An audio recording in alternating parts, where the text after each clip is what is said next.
Are you a mom struggling with your sleep and wondering how you can reset your sleep after getting woken up by babies for a long time? Today we're talking about the 5 mistakes we make when we have postpartum insomnia and how we can fix them so that you can fall asleep faster, stay asleep longer, and wake up rested.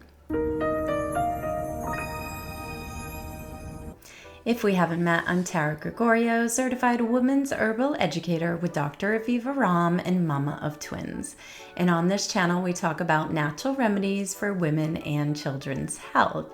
So if you haven't yet, make sure you hit the subscribe button and the bell to be notified of my new video each Tuesday. I've helped hundreds of women go from feeling anxious, depressed, overwhelmed, and sleep deprived to feeling rested and refreshed and happy again.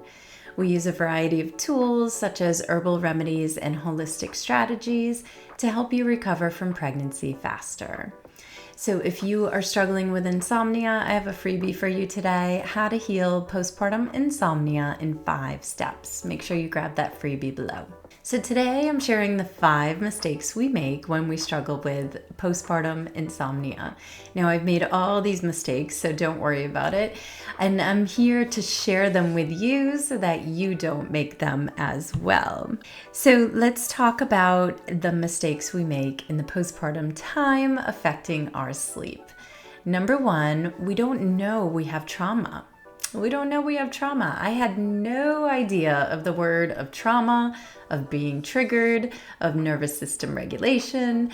And this is all new words to me, especially since my husband passed away in front of me, because that was big trauma, capital T.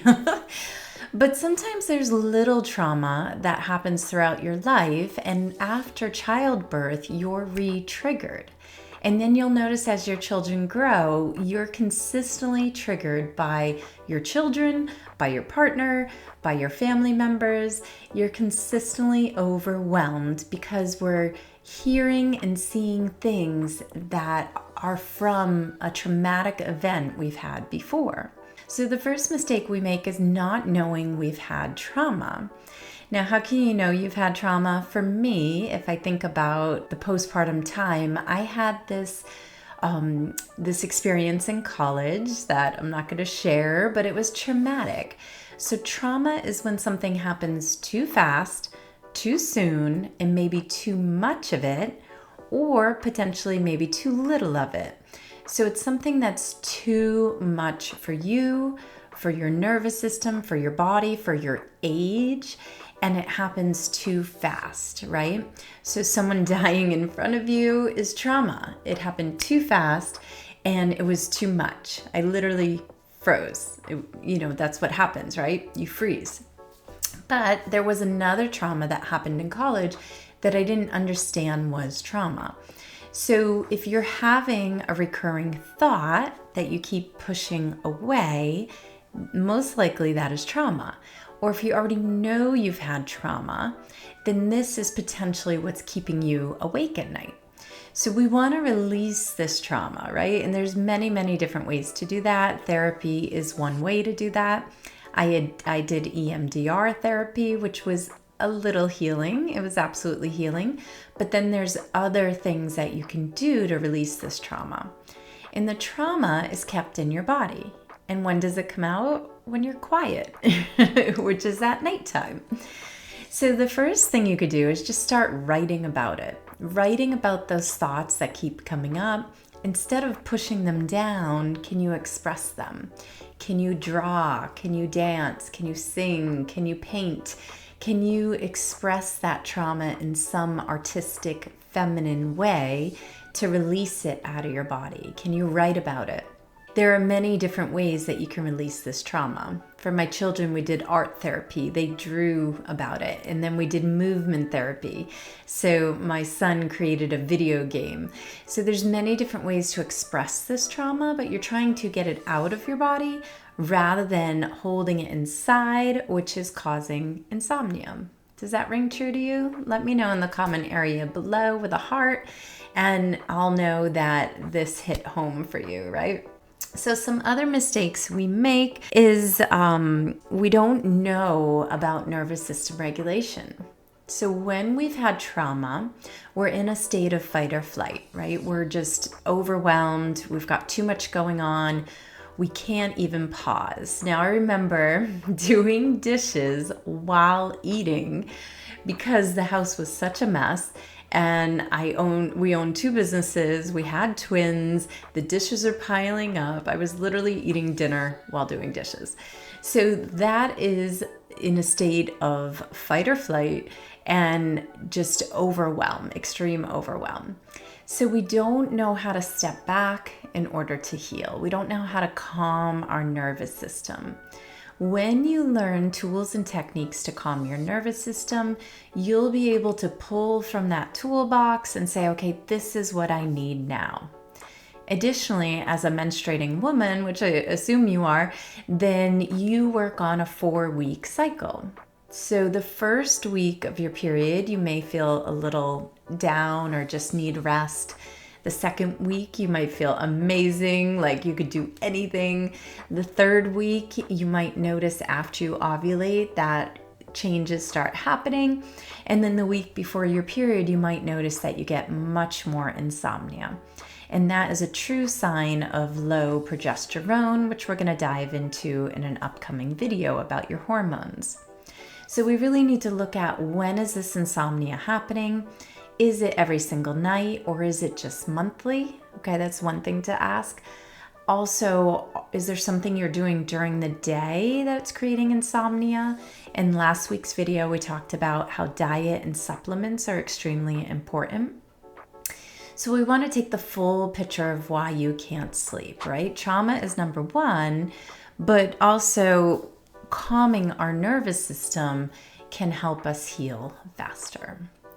So there's a variety of ways. I'll put some information below. Variety of ways to calm your nervous system. The simplest and safest and most affordable way is to just pause and do the heart breath, where you're thinking of your heart. You're taking a deep breath in and you're just breathing.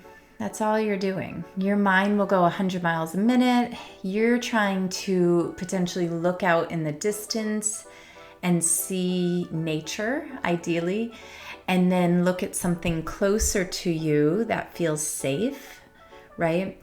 So you're changing your gaze to help calm your nervous system, but really breath is the fastest, most affordable way to calm your nervous system. You just might need a longer time with some other tools to support you, but a longer time to calm your nervous system down. You also may have to do it more regularly. Like once a day is not going to cut it. We need to do this 3 to 5 times a day so that we're reteaching our body, we are safe, we are safe, we are safe, right? The third mistake we make is we don't know what to do or what to take. We take CBD gummies, we take pills, we take melatonin, we take magnesium glycinate, we take Western herbs, and we take Eastern herbs. We don't know what's going on, so we're just consuming things. This gets back to nervous system regulation, because you can consume so many things and it just won't work for you if you don't know how to stay present and calm, even amongst chaos, right? Babies crying, toddlers throwing spaghetti on the wall. Like, it's insane raising kids. So how can you stay calm amongst the chaos? So we don't have a roadmap for health. We don't know how to heal. And I've established 5 steps to heal your body, and it goes through all my courses and all my offerings, because it takes these 5 steps for you to heal after birth.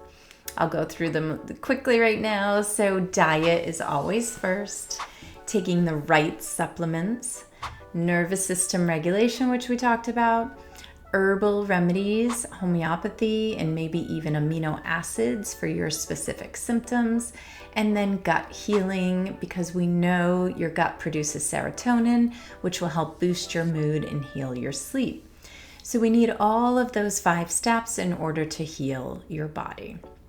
So you want a clear roadmap for healing. The fourth mistake we make is we don't know who to ask for help, right?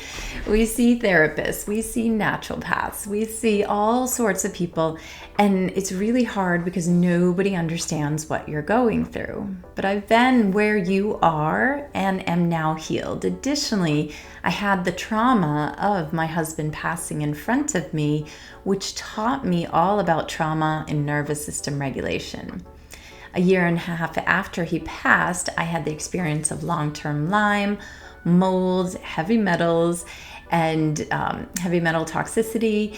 And that gave me another level of healing and understanding of why we struggle so much after birth. So this idea of not knowing who to ask is true. It's valid. A lot of people cannot sympathize with us or understand what's going on, especially if you're breastfeeding and you're afraid to take certain remedies because you're breastfeeding.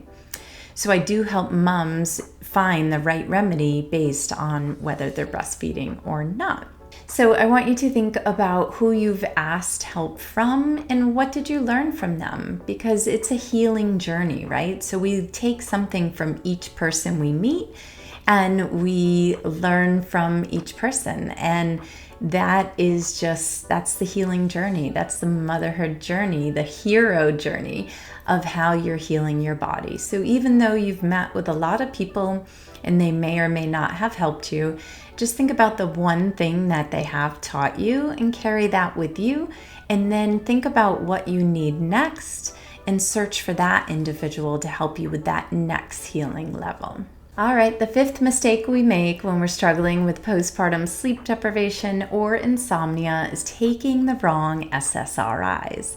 And we're going to talk about this in an upcoming video, but basically, if you have the MTHFR gene, which I talk about a lot, you will find that the SSRIs don't work for you, which is probably why we're drawn to natural remedies to begin with, right? Because many medications don't work for us, and it's based on our genealogy. So clients have suggested certain companies, I think it's called Gene Straight, that can match your gene to medication that you can take.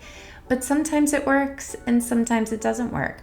So knowing that if you have this MTHFR gene and what to do about it is super helpful to restore your sleep along with anxiety and depression. And we're going to talk about that more in some upcoming videos.